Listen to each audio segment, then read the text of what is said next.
Well, good afternoon, Father's House Church. I am Gordon, back with another episode of Beyond the Message, where we're diving into the new series, Bless Up.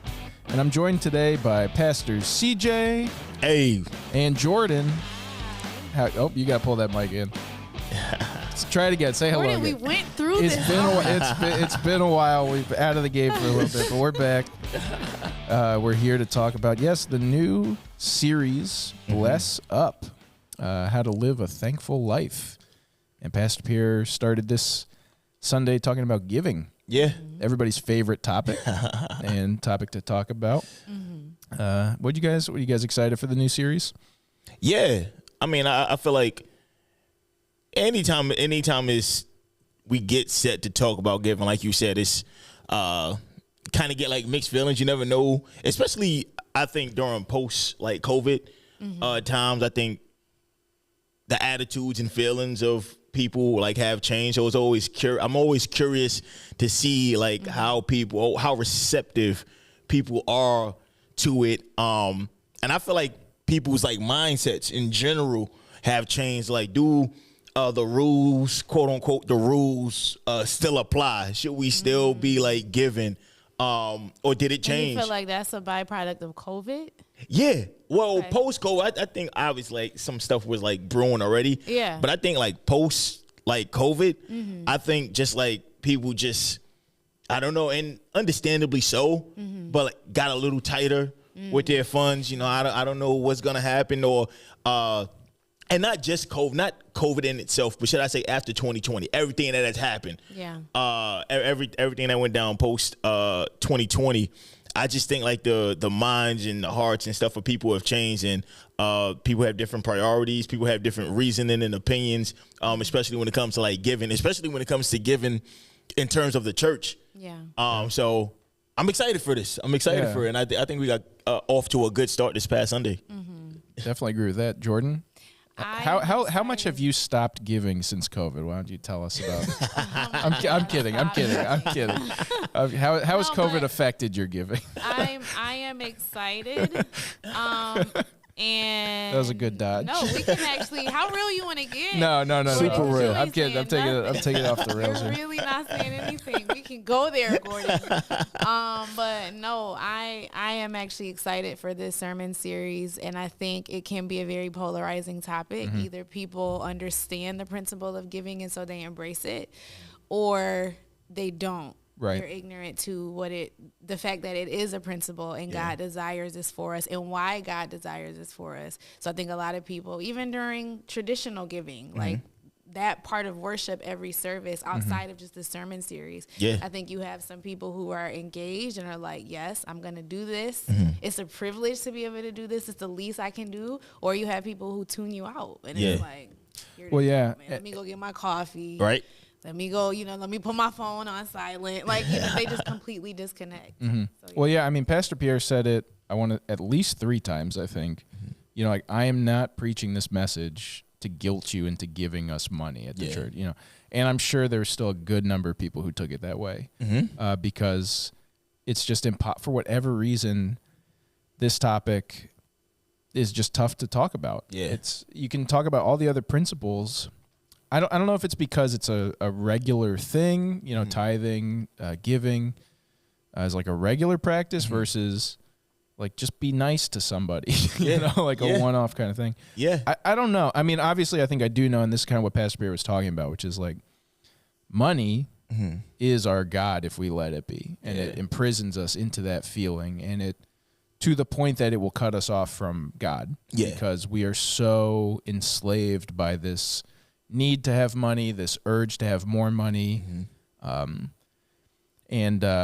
It's like Pastor Pierre was saying, it's never enough money. Yeah. And this was not talked about, but this is just an interesting fact. I don't know where I saw it. I just happened to be reading about it. But they did a survey of people in America.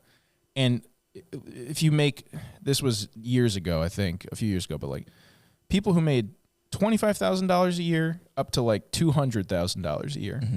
Every person, when they got asked, like, how much would you need before you were like happy? Everybody just doubled their income. Wow. Even if you're making 25 all the way, like I said, all the way up to $200,000. Wow.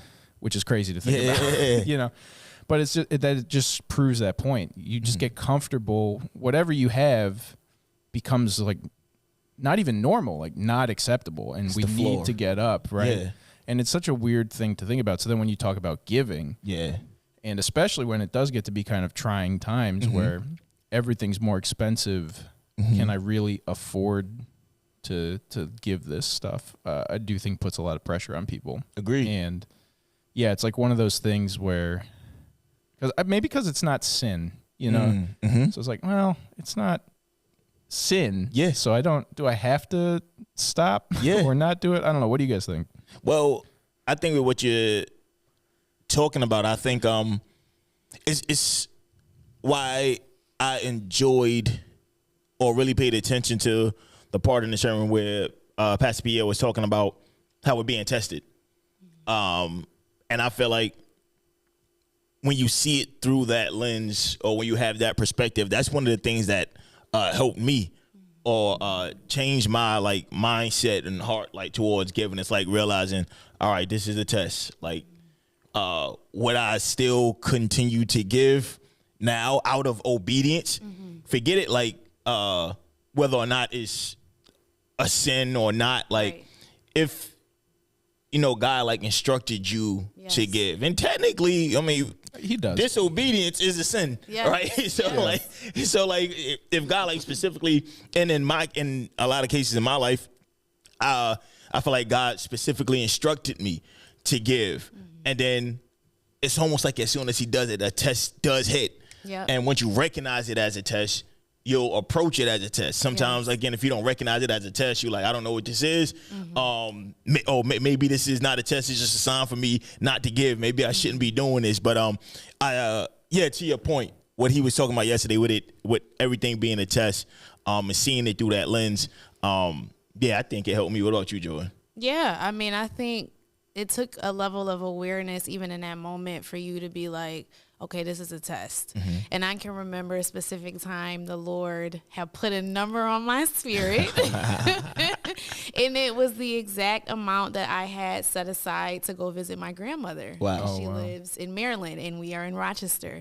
And so in that moment, I'm like, there was some apprehension and I'm like, why? So again, having that moment of like, okay, is this a test? Why am I feeling like I'm holding on to this so much? Do I feel like you can't give it back to me, God? Like, do I believe your word when you say that you own the silver and the gold, that you provide our every need? So I think in those moments, for those people who may have heard this message and feel like challenged, I guess, really ask yourself, like, why am I feeling challenged? Am I doubting God? Is this a test? I think it's an invitation to really, I don't know, explore that. Yeah. And get the answer to it so that you don't get stuck there. Yeah. Yeah, I agree. And I think, too, that's kind of how do I want to word this? Because Pastor Pierre said something at the beginning, where he's saying, he said, God doesn't want from you, He wants for you. Yeah.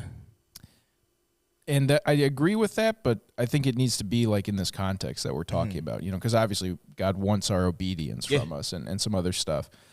But yeah, I think that's that key. And I think too, a lot of people, and this is kind of where the prosperity gospel comes from, which I don't agree with, and I think we as a church don't, but because I know even, again, Pastor Pierre was saying that he wasn't doing that on yesterday. For sure. So I assume that's what he means.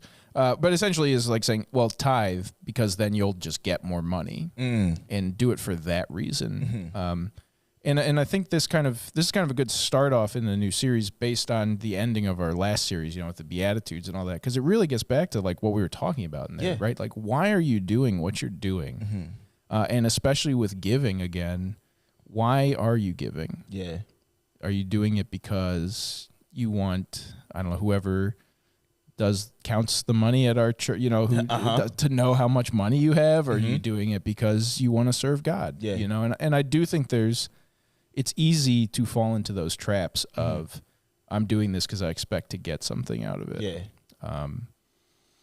And that can be tough. And I think that's really also where the test might come in. Yeah. Because I think there's tests like that, Jordan, where it's like, well, this is all I have and I wanted to use it for this. But then I think there's the other test of, well, I have all this stuff and I want people to be impressed with me or something. I want to feel good about myself. Yeah. And that's kind of also not that's a tough test too, because I think that really gets to the heart as well of like, why am I doing this? What about, God makes me, like, what about our relationship makes me want to give to the church? And that can be a tough question to answer, I think, for a lot of people. Yeah. I think for me, the word honor comes to mind. The Bible talks about it when it talks about honoring God with the first fruits, like of your increase. And so when I think about it again as honor, I'm like, I mean, if I get something back from it, great. And many times you do. But with me, it starts with like an honor thing. It's like, God, if I never get anything back from this, I'm able to give, because the other thing Pastor Pierre talked about yesterday was I don't own this in the first place. Right. So it's like a recognition, and we talk about this all the time as well. I don't think sometimes it may go over people's head when we talk about like giving as an act of worship. So it's like, God, like, this is a form of worship to you. God, I recognize this isn't mine. This is yours. And so I'm honoring you with this, and I'm giving this to you. No strings attached. Right. Just out of straight honor, just out of straight worship, because I put you first, and you do with it as you please. And that's it's funny because growing up in church and being around a lot of different things that you hear people all the time like, oh, you don't know what the church is doing with your money, and like this, that, and the third. And I like kind of just resolved in my heart a while ago. To me, it doesn't, like, it matters, but to me, it's like my heart isn't even attached to it. I'm like, hey, if whoever takes this and does it, whatever, that's between them and God. Exactly. My part is what God told me to do. And so whatever. I think that's a key insight to have, because like you just said, giving is between you and God. Yeah. And we have to trust God with what happens next. Yeah. Because if we did that, imagine if we did that for anything else, right? Well, like, Correct. I'll be nice to CJ when he's nice to me. But if he's not, like, I don't know what he's going to do when I make him, when I'm nice to him. Yeah. Nobody would ever say, like, what are you talking about, right? It's so true. But as soon as it comes to money, it's like, I don't like what they're doing. And yeah, I mean, of course it matters, but it could be doing nothing. Yeah. That's not your problem. That church maybe isn't good with managing their funds or whatever, but that doesn't mean you should stop giving, right? Correct. I think that's another tough one, because again, we connect so much with our money, like our value, our worth, our everything, that it's a harder one to decouple that. But I think that's a really good point to raise.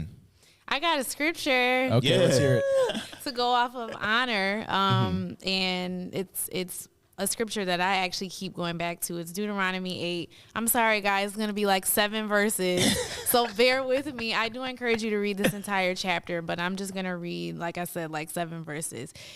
Be careful that you do not forget the Lord your God, failing to observe his commands, his laws, his decrees that I am giving you this day. Otherwise, you will, when you eat and are satisfied, when you build fine houses and settle down, and when your herds and flocks grow large and your silver and gold increase, and all you have is multiplied, then your heart will become proud, and you will forget the Lord your God, who brought you out of Egypt, out of the land of slavery. He led you through the vast and dreadful wilderness, that thirsty and waterless land, with its venomous snakes and scorpions. He brought you water out of hard rock. He gave you manna to eat in the wilderness, something your ancestors had never known, to humble and test you, so that in the end it might go well with you. You may say to yourself, my power and the strength of my hands have produced this wealth for me. But remember the Lord your God, for it is he who gives you the ability to produce wealth, and so confirms his covenant which he swore to your ancestors, as it is today. Tried to read it as fast as I could, but it's a reminder of, when you ask yourself, why am I giving?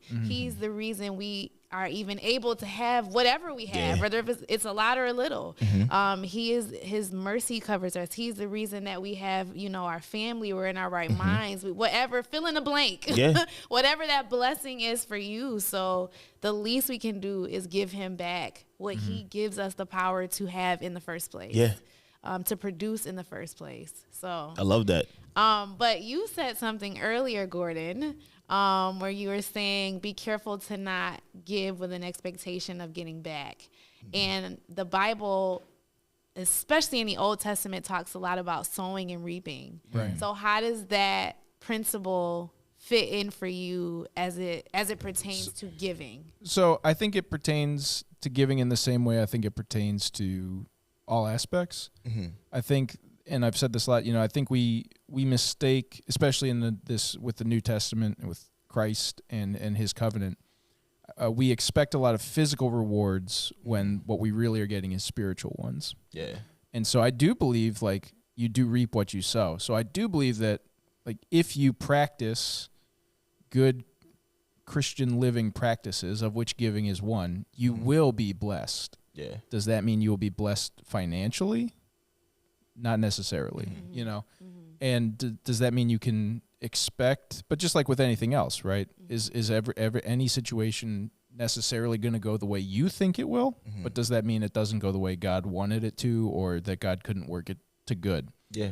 So absolutely, I believe that if you are maintaining these practices, you will reap blessings and benefits. But I don't tithe to the church as like a financial investment. you know, I do believe that I will get something back, but as far as I'm concerned, right, that is it is its own reward in a sense, in that it is a form of worship. It does bring you closer to God. It is kind of a form of, maybe not fasting, but it's the same essentially principle, right? It's like you are withholding from yourself to draw yourself closer to God. So that's kind of how I look at it. Yeah. And I'll piggyback on that just a bit. I feel when you give, when your giving is attached to, when your giving is only attached to that reaping, like I'm giving because I'm gonna get something back, I feel like you kind of set yourself up for the trap. Yeah. Because Disappointment, because I'm sure, I don't know how many of us like have given before, and I've done it and I'll look for something the next day and it didn't come. I'm like, man, or like the next week, I'm like, you know what? I'm not giving no more. I'm like that's the trap, because you don't know when it's gonna come back. You'll reap. He didn't say you'll reap tomorrow or in 5 minutes. Sometimes you do. Well, the other trap too is that when you talk about it like that, you're really sowing like pride and all these expectations. It's not even about the giving. It's about all the emotions that you have come with it. That's its own form of sowing. Yeah. And so you're going to reap that too. You're going to reap a heck of a lot of disappointment, right? That's a fact. So that's a fact. So you have to be careful about all that stuff too. Just because there's one part that you might be sowing, you're also sowing, again, spiritually. Yeah. What are you sowing spiritually? And this could be applied to any situation, not just giving, because it's you. How are you acting? What are you doing? And that is its own form of sowing. I love that. That's a word. Come on, somebody. Come on, Gordon, take us home. Well, we still got a lot of podcasts left, so Indeed. we got to keep going. Jordan, though, the chat is asking, what verse did you start reading from Deuteronomy 8 there? Oh, I started at verse 11, and I read through 18. Okay, thank you so much. And I think that was the Amplified Oh, I got version, CJ if on I'm not screen. I'm mistaken. sorry. I hit the wrong camera button. You good? No, actually, that was the NIV version. Okay. Yeah. But read the whole chapter, why don't you? Yeah, come on, chat. Read the whole chapter. Did you have any other follow-up questions there, Jordan? Or No, that was a really good answer. Thank you. That was actually a really good answer. And even like you said, that part of you may be tangibly sowing money, but what expectations are you sowing? What intent are you sowing that money with? And being mindful that we can reap from that harvest as well. We will reap from that harvest as well. So yeah. that's good. And I think that's important too. You know, we talk about how much to tithe. And I think that's something that also trips a lot of people up, because they get kind of stuck on that 10%, which I don't think is wrong. That's what I do. Yeah. But I do think that almost in its own way can become like a roadblock for people. Yeah. And I do like how we, you know, when we encourage people to give here, we don't say that. We say just like give $10 if you get, you know. Yeah. Because I think that's the key too that gets lost a lot, where you should want to give whatever you're giving. Yeah. I think, is the key. It's not you should give X amount. Yeah. Because as soon as you go into that now, of course, some days it's easier than others to give that set amount. But, you know, as long as you have that in your heart, like, this is what I want to give, I think that's okay. It's okay to have those moments where it's like, oh, God, help me. This is going to be here. For sure. But I do think that's a key point of tithing and giving that can easily be lost as well. It's like you should give what you feel led to give. Yeah. And if that's $1, God bless you. Yeah. You know, it is not about the amount. It's about the practice, which is kind of what we're talking about. And just a scripture along with that as well. Paul says it. He says, each person should give as they have decided in their heart to give. Yeah. And so that, again, is another thing that I take into account when I'm giving. And again, like I said, I say this, it's also just slightly different when, and there have been times in my life when God has given me like specific instructions, where it's like, okay, am I gonna be obedient, or I'm gonna just use the scripture as a scapegoat, like kind of thing? I'm gonna just, I kind of decided this, but if God said this, then maybe you should go with that. But yes, each person should give as they have decided in their heart to give. The other scripture, God loves a cheerful giver. Yep. That's actually going up in the chat right now. Yeah, so. Yeah. So if you go and give it and be, I don't want to do this. Right. That's, again, how is the heart looking with that gift? So, yeah. But again, and I do, you know, just to not make people feel bad, because I do think there are those times where you're like, I don't want to do this, but you know you should and need to. Oh, you know what I mean? So there's a difference between like, I'm being robbed right now. I think it goes back to why. Yeah. I think it's that's the question under the question all the time. Yeah. You know what I mean? Is, okay, why do I not want to give? I feel like 10% is at least. That's my mindset. Yeah. You know what I mean? So it's like, okay, if I have it to give, why am I stuck? Yeah. Yeah. And that's going to be a conversation between that person and God every time. Because like you said, we do go to a church where it's not like, okay, $50 only and up, you know what I mean? Yeah. So it is very much so at the discretion of that person and their walk with God, and really getting to the bottom of, okay, if I'm tight, why am I so tight? Why am I white knuckled, as that guy said in the video that played? So yeah. I mentioned this from stage once, but one of the things I do, to your point, Gordon, about when you get to those moments, you're like, I don't really want to do this. I think there's something to be said, again, just with the making, for me, it's like making myself submit each and every time I get set to give. It's like practicing submission. And so I give on the app weekly is how I give on the app. And you could set up the recurring giving on the app. But I just felt not to do mine's recurring personally because for me, it's an action. It's an action. It's like going in there each and every week, regardless of the situation, regardless of what I feel like is coming up. And again, for me, it's based on like the honor thing. Like, God, I'm going to choose to honor you again.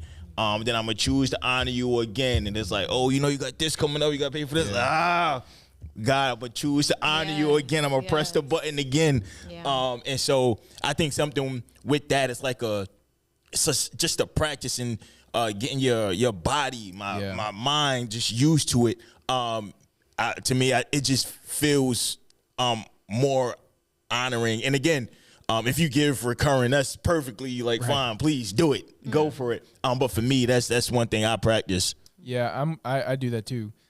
I do love that we have like all these apps and ways to give now, because I think there's another key to it too, is not just that we're giving, but that we are giving of our first fruits. Yeah. So it's not only that I want to give to God, but like as soon as I see my paycheck hit my bank, I'm like, okay, how much did I get paid? 10%. Yeah. Right now. And I can just do it on my phone because I got Venmo. I don't have to wait for Sunday. Yeah, right. And I'd be like, oh, I forgot my checkbook at home. I'll do it next Sunday. And I think too, when you talk about maybe people who don't have that practice, like it's a lot easier to give. Let's say you make $100, right? Yeah. It's a lot easier to give $10 when you've got 90 more than when it's your last $10 because you spent that other 90 that's a fact. on groceries and whatever else. That's a fact. You know? And I think the longer you let it sit and wait, it's not your first fruits anymore. And not only that, it comes with that, it like brings a burden of that too. Yeah. And so I do think you kind of see that principle literally played out just in the emotional response that you might have to, because it's the same money, right? Yeah. You would have had it, you spent it, you would have given it then and spent whatever else in between. Yeah. It's no difference, but the ordering does matter, I think. Absolutely. You know? Absolutely. And even, again, because you mentioned it, it's another thing that I try to practice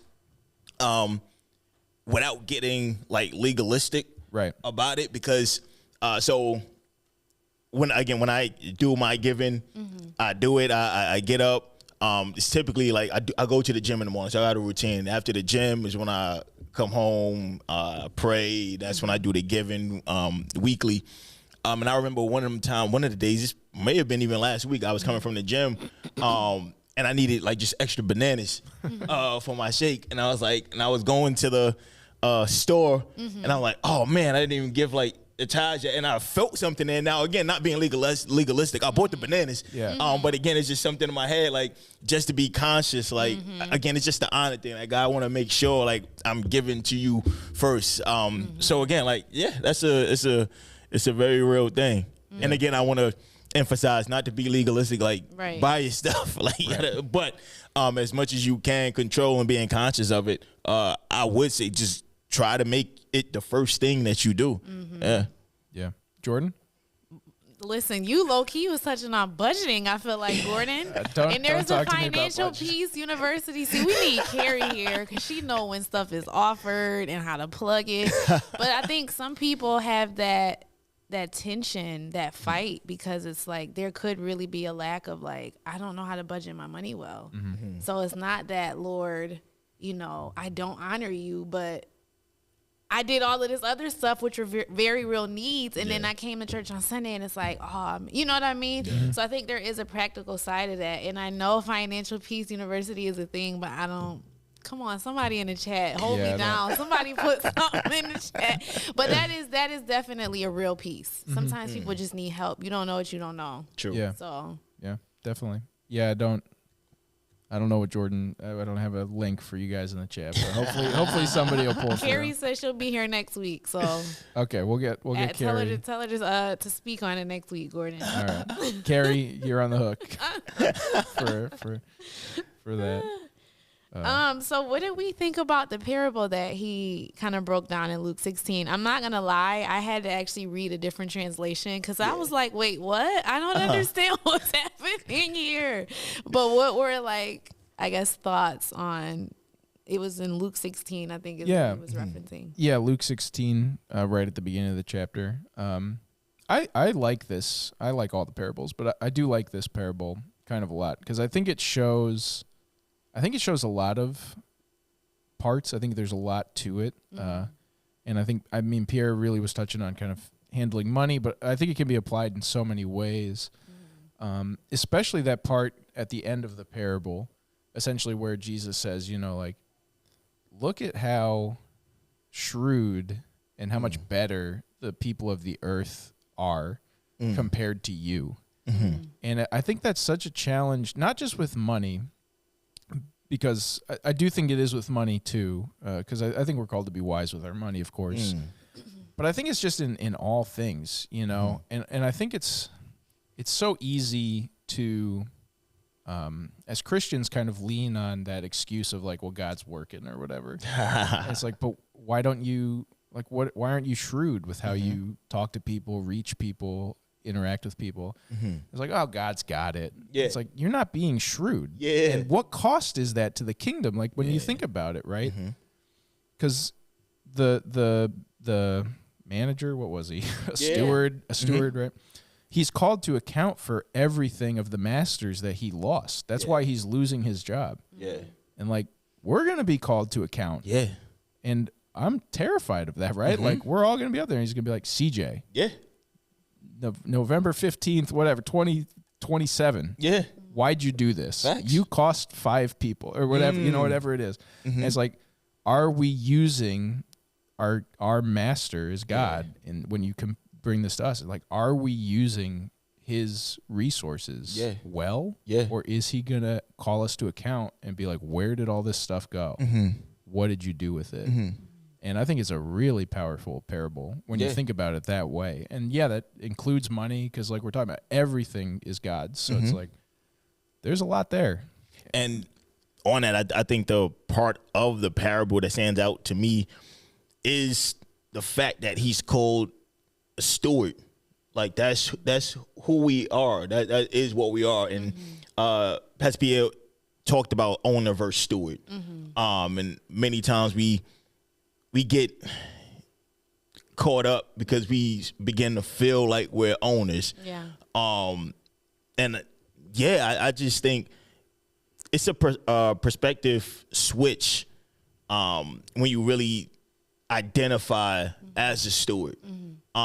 And again, obviously we're talking about money, but I tell people all the time, not just with money, but with everything. Like I am a steward, even over my kids. Yeah. Like I'm a steward. Like they're mine, but they're not even mine. Yeah. And so God, like it matters like what you do with what God has given you. And like I just think it's a healthy perspective to have, and it keeps you out of trouble. Like this ain't mine. Yeah. I better do the right thing with it. Yes. I better move right because the owner is watching and is coming to like find out what exactly I did with the stuff that wasn't mine that he left in my possession.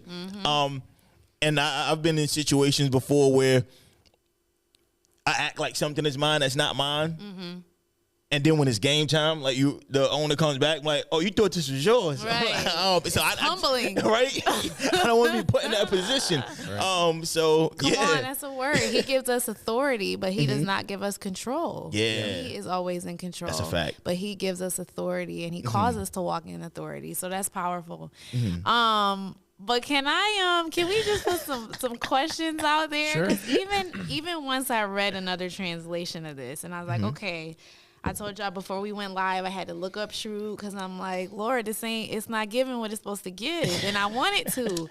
But so I wrote down a verse and then I pulled it up. So I'm gonna read a couple of verses and I just walk with me, guys. Yeah. Just walk through this. Where you coming from? So I'm gonna first read. So it's still in Luke 16. But I'm going to read verse 4. So this is after the master has told him, basically, you're about to lose his job. And his response is, the manager's response is, I know what I will do so that when I am removed from the management, and I'm reading Amplified version, people who are my master's debtors will welcome me into their homes. And so then he goes around and saying, okay, you owe this, but give me less. He basically gives people discounts. And then verse 8 says, and this is still Amplified version, and his master commended the unjust manager not for his misdeeds, but because he acted shrewdly by preparing for his future unemployment. And then it goes on to talk about non-believers. So when I read this, I can see why that's wise, but I feel like his motives are selfish. Oh, absolutely. Still?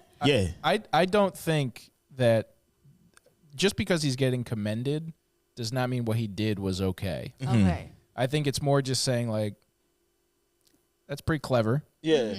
Good move. But that doesn't make up for what he's done. Like, because the master doesn't say like, keep working for me, you know?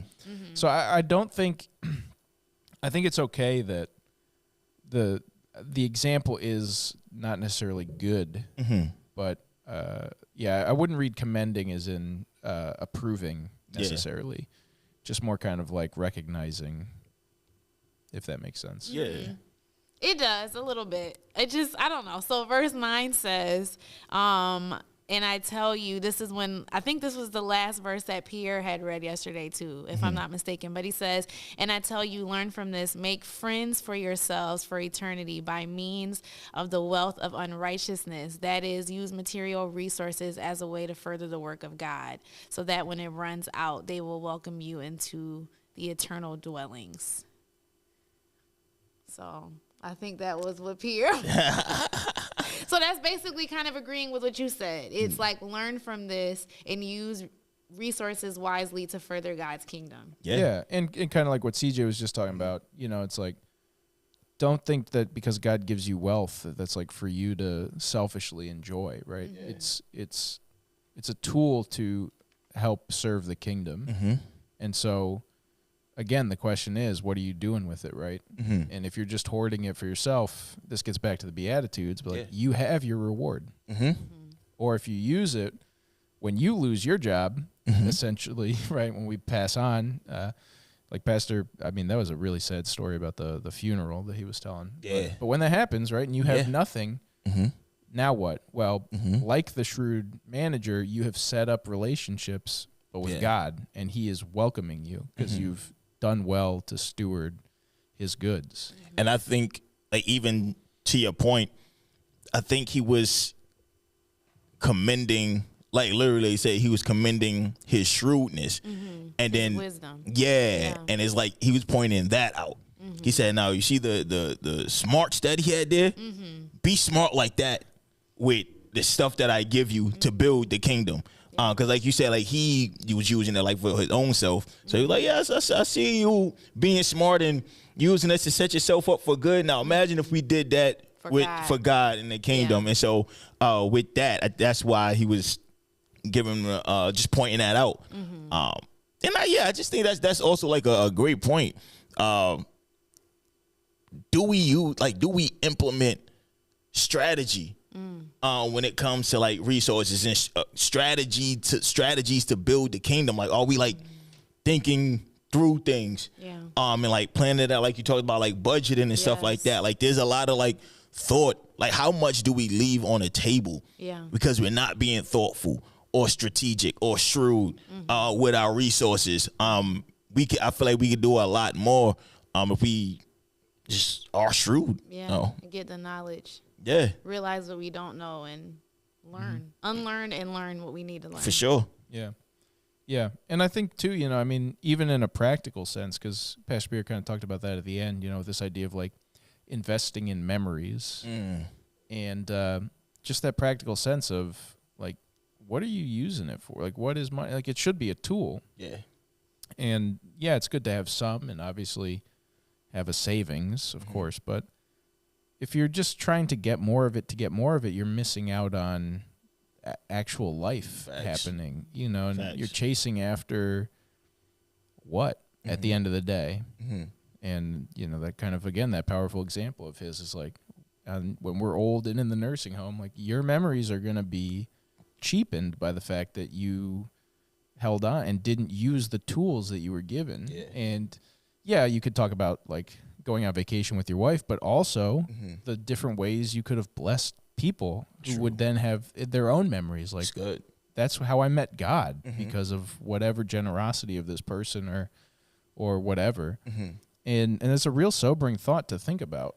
Because it's so easy to get caught up in like, I got bills to pay and so I gotta work or whatever and save but you like, if that's all you're focused on, then you don't get to, your life just leaves you. It really is a prison that you don't even realize you're in almost until it's like too late because you've just kind of been serving that master essentially. Agreed. 100%.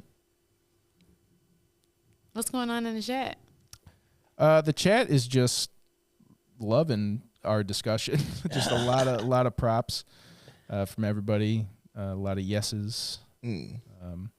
Chat's going. Amens. Yes and amens. Yeah, chat's really enjoying the discussion today. And chat, thank you for being here. We appreciate it. Thank you. We value you. We got Chris and Cassie and Beatrice.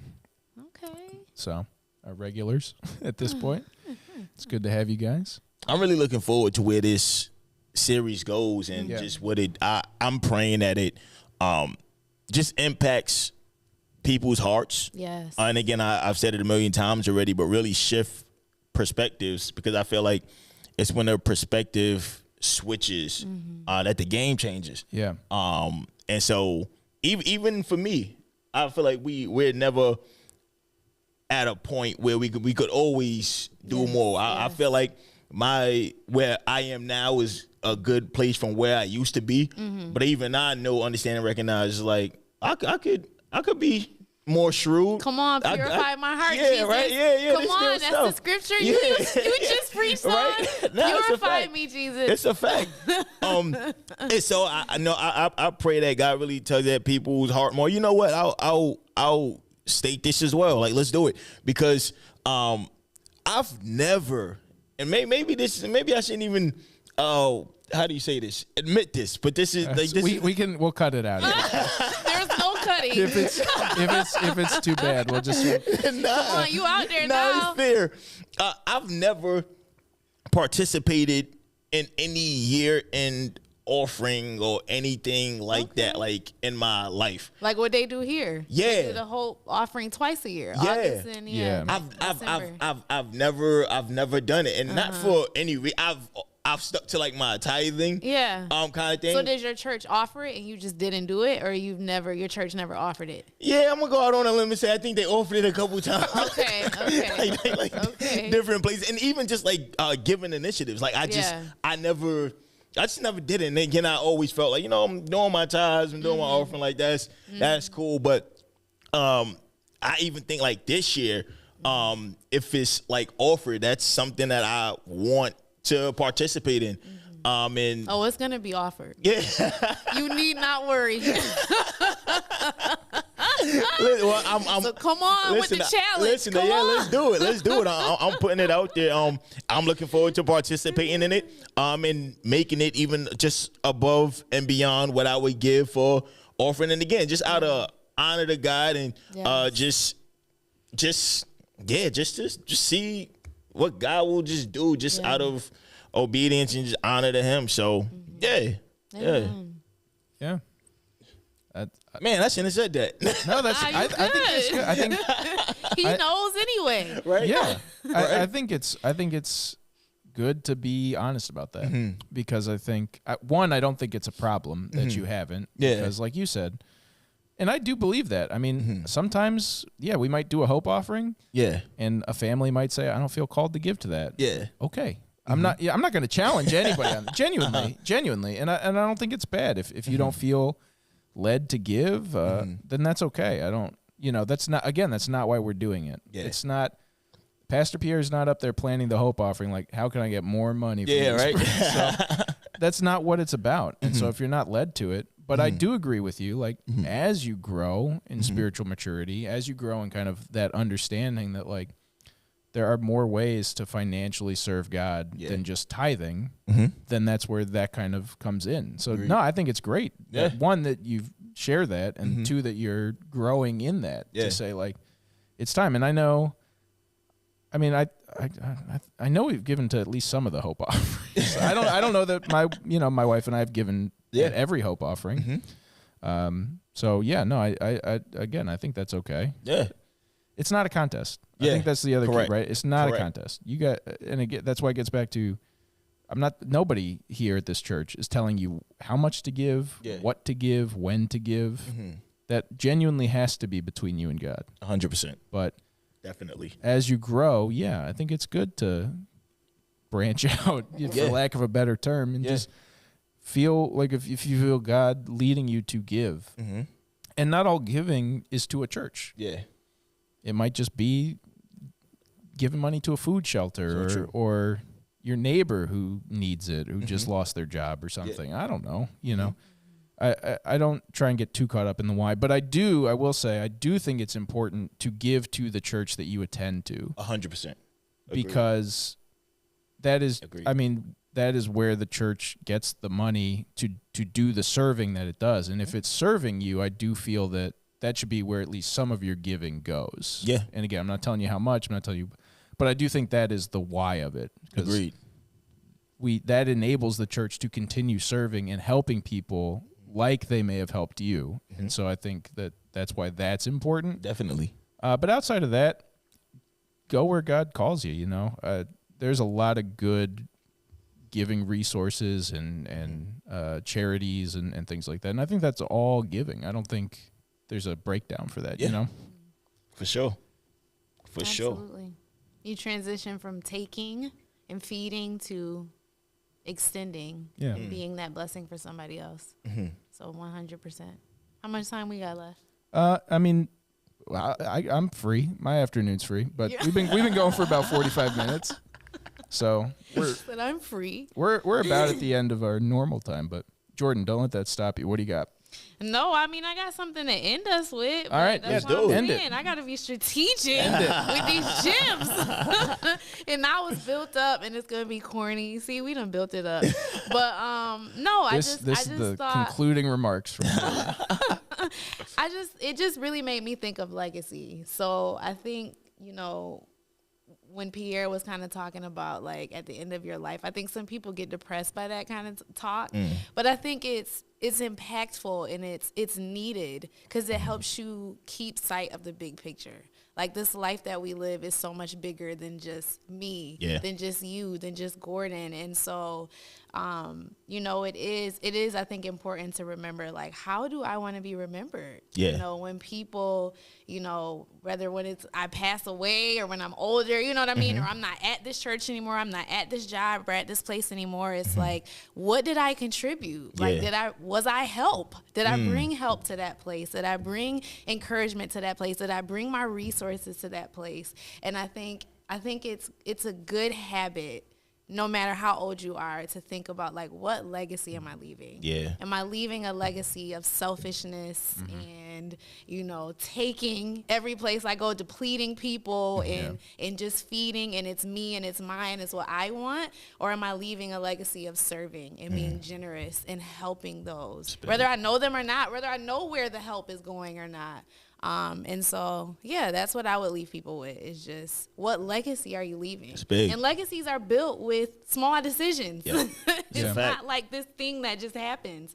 It's, what are you doing every day? What are you deciding every day? So That's good. That's good. And that's a good place to end it. Well, thank you, Jordan.